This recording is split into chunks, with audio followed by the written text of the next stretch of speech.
నమస్కారం వార్తలకు స్వాగతం. ముందుగా ముఖ్యాంశాలు.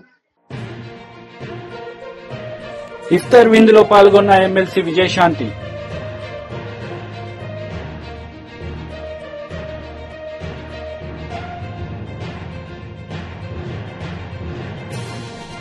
మాజీ మంత్రి కాకాని గోవర్ధన్ మీడియా సమావేశం, పలు అంశాలపై వివరణ. బీఆర్ఎస్ పార్టీ ఆధ్వర్యంలో ఏర్పాటు చేసిన ఇఫ్తార్ విందు కార్యక్రమంలో ముఖ్య నేతలు పాల్గొన్నారు. ఈ సందర్భంగా వారు మాట్లాడారు. मुसलमानों को तालीम देने वाले सारे हिंदुस्तान में कोई अगर पार्टी है मुसलमानों को तालीम देके आगे बढ़ाने वाली वो बीआरएस पार्टी है। यहाँ पर 65 साल दूसरों ने हुकूमत की, 10 रेजिडेंशियल स्कूल थे। केसीआर साहब ने 2 साल के अंदर 204 रेजिडेंशियल स्कूल कायम किए, जिसमें 1,40,000 लड़के और लड़कियां पढ़ते थे। ये उनका बहुत बड़ा कारनामा है। उसी तरह हमारी बहनों की शादी के लिए 1 लाख रुपए देने वाले जो लीडर है वो केसीआर साहब है। आज दुनिया सब लोग सोच रहे देख रहे हैं क्या होगा कि बीआरएस पार्टी जाने के बाद, केसीआर साहब जाने के बाद हर तरीके से मैं नहीं कह रहा हूँ, सारे लोग कह रहे हैं कि जो फैसिलिटीज केसीआर साहब देते थे, जो मुसलमानों को इज्जत देते थे, उनके तकारीब में बढ़ चढ़ के हिस्सा लेते थे और रमजान में जो एहतमाम करते थे, कई मस्जिदों में इफ्तार का एहतमाम करवाते थे और उन लोगों को डिनर का भी एहतमाम करवाते थे। इसलिए हम लोग आज सब लोग बीआरएस पार्टी को याद कर रहे हैं और आज दुआ भी कर रहे हैं अल्लाह ताला से बीआरएस पार्टी को इफ्तार में लाए और हमारे महान और महात्मा लीडर के साथ साथ हमारे जो वर्किंग प्रेसिडेंट है के.टी. रामाराव स्वामी और डायनामिक तरीके से आवाम की खिदमत कर रहे हैं। रमजान का एहतमाम जिस तरह आप देखते हैं तेलंगाना भवन में और सबसे पहले तेलंगाना स्टेट में के.टी. रामाराव के जमाने में केसीआर साहब ने इफ्तार पार्टी शुरू की थी। इफ्तार का एक तरीका होता है, करना तहसीब का होता है। हिंदू मुस्लिम भाई मिलकर इफ्तार पार्टी का एहतमाम करते हैं और सब मिलकर रोजा रखते हैं और एक दूसरे को मुबारकबाद भी देते हैं। और ये रमजान की करीब आ रही है, उसकी मैं दिल की गरज से मुबारकबाद देता हूँ और मैं खासतौर से 2 मिनट हमारे अब्दुल अजीज वर्किंग प्रेसिडेंट के.टी. रामाराव साहब से गुजारिश करता हूँ, 2 मिनट आपको sir former deputy chief minister, farmer home minister जनाब मोहम्मद महमूद अली साहब, हमारे फॉर्मर एमएलसी और चेयरमैन साहब ऑफ बोर्ड के सलीम भाई, हमारे बीआरएस पार्टी के माइनॉरिटी सेल के सदर मुजीबुद्दीन साहब, आज यहाँ पे इस प्रोग्राम को इतनी शानदार तरीके से इंतजाम पूरा देखने वाले हमारे भाई मस्जिदुल्लाह खान, साथ ही साथ हमारे लीडर हमारे बदर साहब, हमारे चंदा जी, मुकीद चंदा साहब, हमारे शरीफ भाई और साथ ही साथ मुनीरुद्दीन साहब और खान साहब, हमारे शेख अब्दुल्ला सोहेल साहब, अकबर साहब और इब्राहिम साहब, बासित भाई, आमिर भाई और जिनका भी मैं नाम नहीं लिया माफी चाहता हूँ एडवांस में, क्योंकि हमारे काफी जुड़े हुए काफी सारे और भाई हैं, हमारे वाहिद भाई हैं और हर किसी का यूसुफ भाई, हर किसी का और हर भाई और हर हमारे जो भी आज इफ्तार में आए, जो भी आज रोजा रखने हैं, आप सबका मैं पहली बात तो और हमारे फॉर्मर मिनिस्टर माफी चाहता हूँ, फॉर्मर मिनिस्टर श्रीनिवास गौड़ साहब मैं भूल के माफी चाहता हूँ। आप सभी को मैं पहली बात रमजान मुबारकबाद देना चाहता हूँ और दूसरी बात जैसा हमारे बड़े भाई महमूद भाई ने कहा, आज तेलंगाना रियासत में चाहे आप कोई भी तबके के हो, कोई भी जमात के हो, कोई भी हो, आज हर कोई 15-16 महीने कांग्रेस की हुकूमत देखने के बाद उनके दिल में एक ही तमन्ना है कि कब केसीआर साहब वापस आएंगे और कितना जल्दी वापस आएंगे और फिर एक बार उनको खिदमत देने का मौका कैसे दिया जाए, क्योंकि जो काम केसीआर साहब की हुकूमत ने किया, इंसान को इंसान की तरह देखते हुए, मजहब के नाम पे सियासत नहीं करते हुए, अगर गरीब मुसलमान को शादी दोबारा किया गया तो गरीब हिंदू और क्रिश्चियन बच्ची को कल्याण लक्ष्मी दिया गया, अगर गरीब मुसलमान भाई और बहन को रमजान के वक्त तोहफा दिया गया तो गरीब हिंदू को बदफरमा के वक्त तोहफा दिया गया, गरीब क्रिश्चियन को क्रिसमस गिफ्ट दिया गया। वैसे ही हर किसी का रीत और रिवाज का इज्जत करते हुए, इज्जत रखते हुए एक गंगा जमुना तहजीब जिसके लिए हमारी तेलंगाना और हैदराबाद मशहूर है, उसको बरकरार रखते हुए केसीआर साहब ने बहुत काम किया। जैसा अभी हमारे अहमद भाई ने कहा, 204 स्कूल जो कायम किए गए हमारे टिप्स के जरिए, आज जिनमें जबरदस्त तालीम दिया जाता है बच्चों को, 1,40,000 बच्चों को, उनमें एक काबिलियत और दुनिया से लड़ने की हिम्मत, दुनिया में एक अमेरिका जाओ या यूके जाओ, कहीं भी जाओ पूरी दुनिया में, जहां भी आप हो, आपको तालीम से जो काबिलियत, तालीम से जो हिम्मत मिलती है, पूरी तरह से जो हिम्मत अफजाई किया जाता है, उसको भी केसीआर साहब ने ध्यान में रखते हुए 1,40,000 से ज्यादा बच्चों को, लड़कियां और लड़के दोनों को भी हुकूमत के जरिए जबरदस्त इंतजाम किए।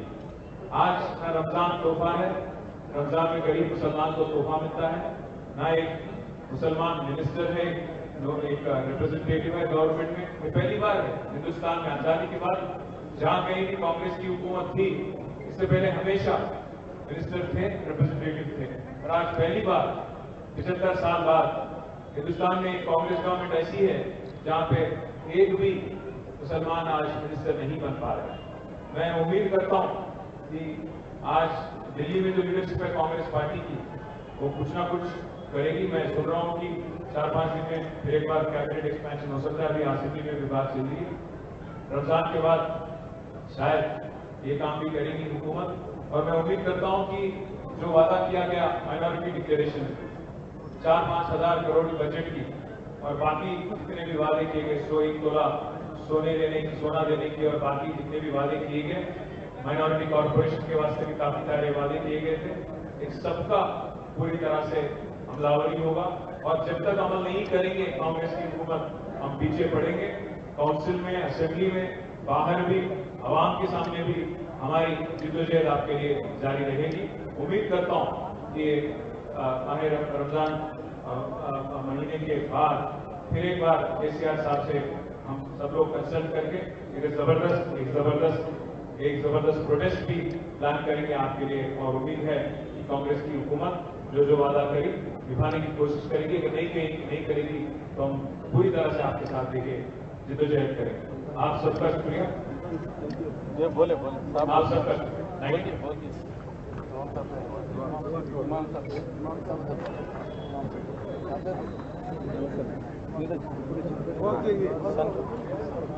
మాజీ మంత్రి కాకాని గోవర్ధన్ మీడియా సమావేశం నిర్వహించారు. ఈ సందర్భంగా ఆయన మాట్లాడారు. ధనం వృధా అవుతుంది. దాంతోపాటు ప్రశ్నిస్తానంటూ వచ్చినటువంటి వాళ్ళు కొంతమంది ఈరోజు ప్రశ్నించలేక ఆ అవినీతి పాలకులతోనే అంటగాకేటువంటి పరిస్థితి ఏర్పడింది. ఈరోజు పరిస్థితి అందరి కాడికి దోచుకోవడం, ఆ దోచుకున్నది మొత్తం దాచుకోవడం అనేటువంటి సిద్ధాంతం మీద పనిచేస్తున్నారు తప్ప ప్రజల అభివృద్ధిని గురించి కానీ, సంక్షేమాన్ని గురించి కానీ, ప్రజల యొక్క ధనాన్ని గురించి ఏ విధంగా మనం బాధ్యతగా వ్యవహరించాలి, కస్టోడియన్స్గా వ్యవహరించాలి అనేటువంటి కనీస విషయాలని ఈరోజు దృష్టిలో పెట్టుకునేటువంటి పరిస్థితులు లేదు. అందుకే చెప్పాం, గత ప్రభుత్వంలో ఉన్నటువంటి అనేక రకాలైనటువంటి క్రైటీరియాలు ఉన్నాయి. ఆ క్రైటీరియాలు ఒక్కొక్కటిగా ఈరోజు మారిపోతున్నాయి.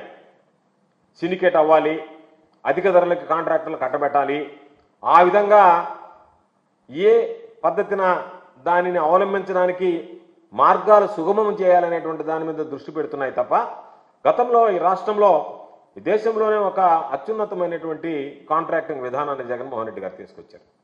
వాటిలో 2 ప్రధానంగా మనం మాట్లాడుకోవాలి. ఒకటి జ్యుడిషియల్ ప్రివ్యూ, రెండవది రివర్స్ టెండరింగ్ పద్ధతి.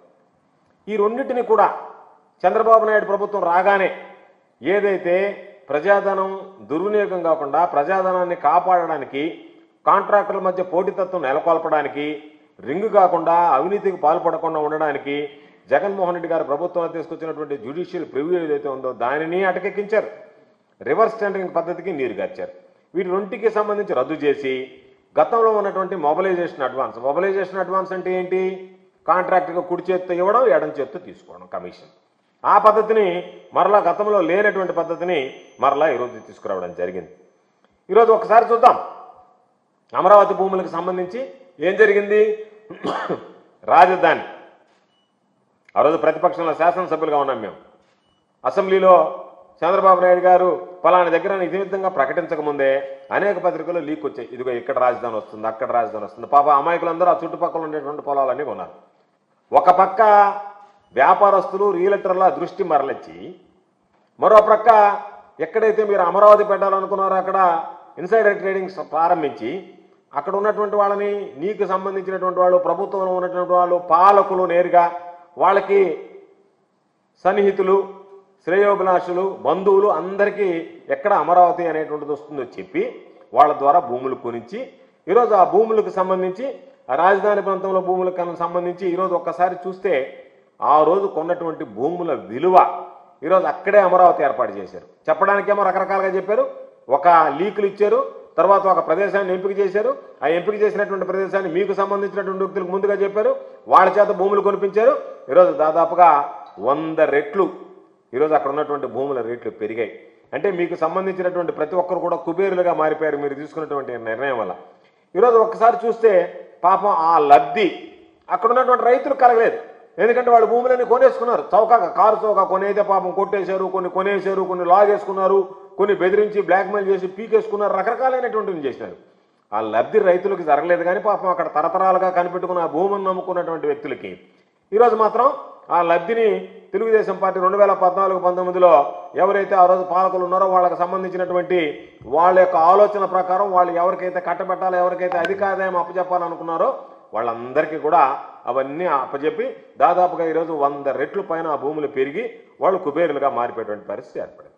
ఇప్పుడు అది ఆ అవినీతి వ్యవహారం ఏదైతే ఉందో అది అంచెలంచెలుగా ఈరోజు మరలా అమరావతి నిర్మాణం పేరుతో కాంట్రాక్టుల దగ్గరకు వచ్చింది. ఈ కాంట్రాక్టుల దగ్గరికి వస్తే గతంలో ఏదైతే పొరపాట్లు జరిగాయో 2014-19లో ఒక వ్యవస్థీకృతమైనటువంటి అవినీతి ఏదైతే కార్యకలాపాలు ఊపందుకున్నాయో వాటి మరలా పురుడు పోసుకున్నాయి, వాటికి మరలా ఊపురులు ఊపుతున్నారు. అవి మరలా తీసుకొచ్చారు. తమకు సంబంధించినటువంటి కాంట్రాక్ట్ ఏజెన్సీలన్నీ తీసుకురావడం, వాటిని సిండికేట్ చేయడం, వాళ్ళకి సంబంధించినటువంటి వాళ్ళకి పనులు అప్పచెప్పడం, వాళ్ళకి పనులు ఇవ్వడం, వాళ్ళకింత, దాని ద్వారా వచ్చేటువంటి దాంట్లో మాకింత అనేటువంటి దాని ప్రకారం జరుగుతుంది తప్ప ఎక్కడా కూడా ఈరోజు పారదర్శకంగా జరిగేటువంటి పరిస్థితి లేదు. ఎందుకు చెప్తున్నాం? చంద్రబాబు గారి హయాంలో పట్టిసీమ టెండర్లు జరిగాయి. పట్టిసీమ టెండర్లో దాదాపుగా ఆ రోజు 258 కోట్ల రూపాయలు లూటీ చేయడం జరిగింది. అసెంబ్లీలో జగన్మోహన్ రెడ్డి గారు మాట్లాడారు, పదే ప్రస్తావించాం. అదేవిధంగా మేము మాట్లాడటమే కాదు, 2017-18లో కాగు కూడా దీన్ని కడిగేస్తూ ఈ జరిగినటువంటి అవినీతిని మొత్తం వివటంకిస్తూ ఒక నివేదిక కూడా ఇవ్వడం జరిగింది. అదేవిధంగా వైకుంఠపురం బ్యారేజ్ పనులు 400 కోట్లు పెంచి దాదాపుగా 13.19% అధిక ధరలకి నిబంధనలకు విరుద్ధంగా ఆ కాంట్రాక్ట్ దారాదత్తం చేసి దాని ద్వారా లబ్ధి పొందడం జరిగింది. అదేవిధంగా పోలవరం హెడ్ వర్క్స్కి సంబంధించి జల విద్యుత్ కేంద్రం పనులుంటే వాటిని నవయుగ కంపెనీకి 4.8% అధిక రేటుకి ఇచ్చి 3,216 కోట్ల రూపాయలు ఆ రోజు వాళ్ళకి అప్పగించడం జరిగింది చంద్రబాబు నాయుడు గారు ముఖ్యమంత్రిగా ఉన్న గత ప్రభుత్వంలో 2014-2019 మధ్య. అందుకని ఇప్పుడు మరలా అదే రీతిలో ఏదైతే గతంలో కాంట్రాక్టర్లను అడ్డుపెట్టి ఖజానాను దోచారో అదేవిధంగా మరొకసారి కాంట్రాక్టర్లను అడ్డుపెట్టి ఖజానా దోచుకునేందుకు సిద్ధమవుతున్నారు. దానివల్లనే ఈ రివర్స్ టెండరింగ్ అని జ్యుడిషియల్ ప్రివ్యూ పద్ధతులన్నిటికీ మంగళం పాడారు. ఈరోజు వైఎస్ఆర్ కాంగ్రెస్ పార్టీ ప్రభుత్వంలో సిస్టమ్ ఉన్నది, జ్యుడిషియల్ సిస్టమ్ ఉంది. జ్యుడిషియల్ సిస్టమ్ ఏంటి? ఒక హైకోర్టు న్యాయమూర్తిగా పనిచేసినటువంటి వ్యక్తి ఈ కాంట్రాక్టులన్నింటినీ పరిశీలించేవాడు. ఏదైనా తప్పులుంటే ఆ కాంట్రాక్ట్ వెనక్కి పంపించేవాడు. ఆ కాంట్రాక్ట్ అప్లోడ్ అయ్యేది కాదు. అది ఎవరు కాంట్రాక్ట్ అసలు అప్లోడ్ కూడా అయ్యేది కదా. కాంట్రాక్ట్లో ఏదైనా తప్పులుంటే ఆ తప్పులో వెనక్కి పంపిస్తే అంటే ఏదైనా న్యాయపరమైనటువంటి అంశాలు కానీ భవిష్యత్తులో ఏదన్నా ఇబ్బందులు కానీ లేదా వాటికి సంబంధించి ఏదైనా ఆయోచితమైనటువంటి లబ్ధి చేకూర్చేటువంటి విషయాలు ఉంటే వాటిని అన్నింటిని కూడా పరిగణలోకి తీసుకుని దీనివల్ల ఇది నష్టం జరుగుతుంది, దీనివల్ల ఇదిగో ప్రజాధనం వృధా అవుతుంది అని చెప్పి వాటిని వెనక్కి పంపించేటువంటి పద్ధతి ఉండేది. వాటన్నిటినీ క్షుణ్ణంగా పరిశీలించి మరలా పంపిస్తే ఆ తప్పులన్నీ సరిదిద్దుకున్న తర్వాత ఈ కాంట్రాక్ట్ ఇచ్చేటువంటి పద్ధతిలో ఎవరికీ నష్టం జరగటం లేదు, ప్రజాధనం దుర్వినియోగం కాదని ధృవీకరించుకున్న తర్వాతనే ఆ న్యాయమూర్తిగా వ్యవహరించినటువంటి వ్యక్తి ఆ ప్రివిషియల్ సిస్టమ్ జ్యుడిషియరీ సిస్టమ్ ప్రివ్యూకి ఉన్నటువంటి వ్యక్తి దానికి ఇస్తేనే అప్పుడే దానిని కాంట్రాక్ట్లో అప్లోడ్ చేసేటువంటి. సంగారెడ్డి జిల్లా రామచంద్రపురం పట్టణంలో కాంగ్రెస్ నాయకుడు షేక్ అబ్దుల్ ఖదీర్ ఆధ్వర్యంలో ఏర్పాటు చేసిన ఇఫ్తార్ విందులో పాల్గొన్న ఎమ్మెల్సీ విజయశాంతి నమాజ్ అనంతరం ఉపవాస దీక్ష చేపట్టిన ముస్లింలకు పలహారాలు తినిపించి ఉపవాస దీక్ష విడిపించారు.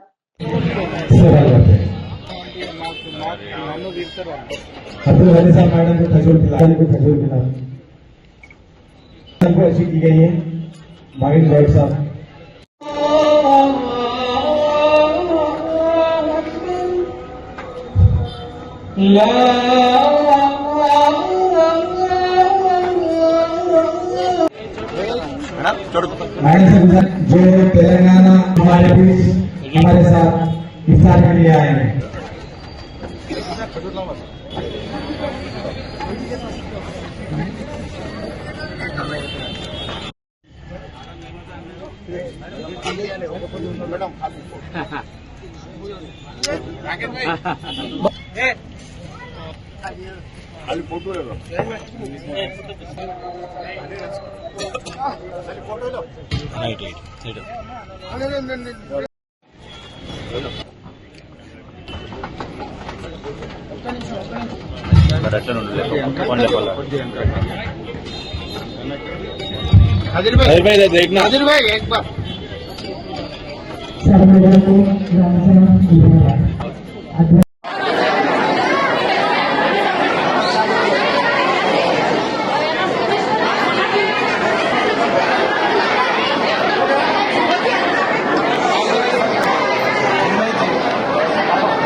కలుసుకోవడం జరిగింది. సో చాలా సంవత్సరాల తర్వాత మళ్ళీ ఇక్కడికి అడుగు పెట్టాను. ఈ రంజాన్ రోజు, పవిత్రమైన రోజు, ఇలా కలుసుకోవడం నాకు చాలా ఆనందంగా ఉంది. తెలంగాణ ఇచ్చిన మా సోనియా గాంధీ గారు, ఆ కాంగ్రెస్ 10 సంవత్సరాల తర్వాత వాళ్ళ తెలంగాణ అధికారంలోకి వచ్చింది. నిజంగా చాలా ఆనందంగా ఉంది. ఈ యొక్క మన కాంగ్రెస్ పార్టీ ఎమ్మెల్సీగా స్వీకరించడం జరిగింది, రావడం జరిగింది. సో ఫస్ట్ నేను ఈ రంజాన్ పండుగకి బయటికి రావడం జరిగింది. ఒక పవిత్రమైన ఎమ్మెల్సీ వచ్చిన తర్వాత ఇది ఫస్ట్ టైం. సో ఆ దేవుడు ఒక దీవెన ఉంది, అల్లా దీవెన ఉంది. అందరికీ రంజాన్ శుభాకాంక్షలు తెలియజేసుకుంటున్నాను. అందరూ సంతోషంగా ఉండాలి. ఆ సభలో ఖుషిగా భగవాన్ thank you so much. Thank you. YCP leader సమావేశం నిర్వహించారు. ఈ సందర్భంగా ఆయన మాట్లాడారు. వారు ఎటువంటి మాటలు మాట్లాడలేకపోయినారు. ఇకపోతే మూడవ విషయం, లోకేష్ గారు ప్రధానంగా చెప్పినటువంటి అంశం ఏంటంటే 13 లక్షల మంది, చాలా ఇంపార్టెంట్ పాయింట్, 13 లక్షల మంది గవర్నమెంట్ ఎడ్యుకేషన్ స్కూల్స్ లో నుంచి పిల్లలందరూ కూడా డ్రాప్ అయినారు. దీనికి వైఎస్ఆర్సీపీ ప్రభుత్వమే కారణం అంటే రాష్ట్రంలో 13 లక్షల మంది విద్యార్థులు ప్రభుత్వ స్కూల్స్ లో నుంచి డ్రాప్ కావడానికి వైఎస్ఆర్సీపీ కారణమని ఒక పెద్ద ఆరోపణ చేస్తున్నారు. మీరు ఒక్కసారి ఆలోచించండి, జగన్మోహన్ రెడ్డి గారు ఏం పాపం చేస్తున్నారు? మీకు తెలుసు కదా, గవర్నమెంట్ స్కూల్స్ మనం చదువుకునేటప్పుడు ఎట్టున్నాయి, ఈ రోజు గవర్నమెంట్ స్కూల్స్ ఎట్టున్నాయి. నాడు నేడు ద్వారా సుమారుగా 45,000 స్కూల్స్ ని ఒక అద్భుతంగా తీర్చిదిద్దినారే. అందుకు డ్రాప్ అవుతారా 13 లక్షల మంది? వారందరికీ కూడా చక్కగా అంతకుముందు లేవు ఫ్యాన్స్ కానీ, లైట్స్ కానీ, ఫర్నిచర్, డ్యూయల్ డెస్క్లు, పిల్లలందరూ కూడా చక్కగా మంచినీళ్ళు తాగాలి. అంతకుముందు ట్యాప్ వాటర్ కూడా దొరికేటివి కాదు. ఈరోజు ప్రతి స్కూల్లో కూడా ఆర్ఓ సిస్టమ్స్ పెట్టాం, యూవీ సిస్టమ్స్ కూడా కాదు. ఈ ఆర్ఓ సిస్టమ్స్ పెట్టి వారందరికీ కూడా టీచర్స్కి అందరికీ మంచినీటి సదుపాయం ఏర్పాటు చేసినాం. అందుకు పిల్లలు డ్రాప్ అవుతారా? అలానే టాయిలెట్స్ మీరు చూడండి, మన ఇళ్లలో కంటే కూడా అద్భుతంగా ఈరోజు ప్రతి గవర్నమెంట్ స్కూల్స్ లో కూడా అద్భుతంగా మార్బుల్స్ వేసి, గ్రానైట్స్ వేసి, టైల్స్ తో వాటన్నిటిని కూడా టాయిలెట్స్ ని అద్భుతంగా వాటన్నిటిని కూడా ఏర్పాటు చేస్తున్నారు. అదేవిధంగా పిల్లలందరికీ కూడా అంతకుముందు ఎలా ఉన్నాయి, గోడ మీద నల్ల పెయింట్ వేస్తే దాని మీద ఐవార్లందరూ కూడా టీచ్ చేసేవాళ్ళు. ఈ రోజు అంతా కూడా గ్రీన్ బోర్డ్స్ ఉన్నాయి. అలానే ఐఎఫ్పి ప్యానల్ బోర్డ్స్, ఒక్కొక్క బోర్డు 2,70,000. లోయర్ క్లాసెస్ కి అయితే స్మార్ట్ టీవీలు, ప్రతి క్లాస్ లో కూడా స్మార్ట్ టీవీలు పెట్టారు. ప్రతి పిల్లోడికి కూడా బైజూస్ ట్యాబ్ ఇచ్చారు. సో ఇంత కాంపౌండ్ వాల్స్ పెట్టారు. మిడ్ డే మీల్స్, అంతకుముందు ఎలా ఉంది, మెనూ అసలు లేదు కదా, ఏదో భోజనం పెట్టడం, ఒక కూర వేయడం ఉండేది. కానీ ఈరోజు చక్కగా రోజుకొక మెనూ ద్వారా కోడిగుడ్డు ఇవ్వడం కానీ, ఇవన్నిటిని కూడా అద్భుతంగా మిడ్ డే మీల్ సుమారుగా 44 లక్షల మంది పిల్లలకి ప్రతిరోజు మిడ్ డే మీల్ పెడతా ఉన్నాం. అలానే పిల్లలు ఇంకా బాగుండాలని రాగి జావా ఇస్తా ఉన్నాం. ఇలా ఫుల్ ఫీజు రియంబర్స్మెంట్ కానీ, ఇన్ని గవర్నమెంట్ స్కూల్స్ లో చదువుతున్నటువంటి పిల్లలకి వీటన్నింటినీ కూడా ఏర్పాటు చేసి ఈరోజు గవర్నమెంట్ విద్యా వ్యవస్థని భారతదేశంలోనే ఒక అత్యున్నతమైన వ్యవస్థగా మన ఆంధ్ర రాష్ట్రంలో తీర్చిదిద్దినటువంటి ఘనత జగన్మోహన్ రెడ్డి గారిది. అయితే అంతకుముందు గవర్నమెంట్ స్కూల్స్ ఎలా ఉన్నాయి, ఎంత నాసిరకంగా ఉన్నాయి. కింద కూర్చుంటే కింద పెచ్చులు ఊడిపోయి, పైన ఎప్పుడు పైనుంచి స్లాబ్ పడిపోద్దో తెలియనటువంటి పరిస్థితిలో ఉన్నప్పుడు ఇంత అద్భుతంగా తీర్చిదిద్దితే జగన్మోహన్ రెడ్డి గారి విద్యా వ్యవస్థను నాశనం చేసి 13 లక్షల మంది పిల్లలు డ్రాప్ అవుట్ కావడానికి కారణం అని చెప్తే అంతకంటే దారుణమైనటువంటి విషయం ఇంకోటి ఉండదు. ఈరోజు మీరు చూడండి గవర్నమెంట్ స్కూల్స్ని, ఎవరో చెప్పాల్సిన అవసరం లేదు, నేను కానీ మీరు కానీ చెప్పాల్సిన అవసరం లేదు. గవర్నమెంట్ స్కూల్స్ ఒకప్పుడు ఎలా ఉన్నాయి, ఇప్పుడు ఎలా ఉన్నాయి. అన్నిటికంటే దారుణమైనటువంటి ఇష్యూ ఇంకొకటి ఉంది, ఆక్స్ఫర్డ్ డిక్షనరీ. ఇది మనం తయారు చేసేది కాదు, ఇది ఆక్స్ఫర్డ్ డిక్షనరీ. ఇది ప్రపంచవ్యాప్తంగా కూడా ఇది ఒక పాపులర్ డిక్షనరీ. జగన్మోహన్ రెడ్డి గారు వచ్చిన తర్వాత అందరికీ కూడా విద్యా కానుకని చక్కగా బుక్స్ కానీ యూనిఫామ్స్ కానీ, యూనిఫామ్స్ అంతకు ముందు స్టిచ్ చేసి పిల్లలకి ఇచ్చేస్తే ఒకడికి పొట్టి, ఒకడికి పొడుగు, ఒకడికి లావు అయితే పట్టేది కాదు, ఒకడికి లూజ్ ఎక్కువ ఉండేది. కానీ ఈరోజు అలా కాకుండా వాళ్ళందరికీ కూడా క్లాత్ ఇచ్చి కుట్టుకూలు ఇచ్చి కుట్టించుకోమని చెప్పారు. బెల్ట్, షూస్, డిక్షనరీ, ఎవ్రీథింగ్ అన్నీ కూడా ఇచ్చారు. అయితే ఒక పెద్ద ఆరోపణ, దారుణమైనటువంటిది ఏంటంటే డిక్షనరీలో గాడ్ అనే పదానికి అర్థం ఉంది. ఆ అర్థం ఇది యూరోపియన్ కంట్రీస్లో తయారైంది కాబట్టి గాడ్కి క్రిస్టియన్ పదాలలో వచ్చేటట్టుగా దానికి అర్థం ఉంటుంది. వార్తలు ముగించే ముందు ముఖ్యాంశాలు. ఇఫ్తార్ విందులో పాల్గొన్న ఎమ్మెల్సీ విజయశాంతి.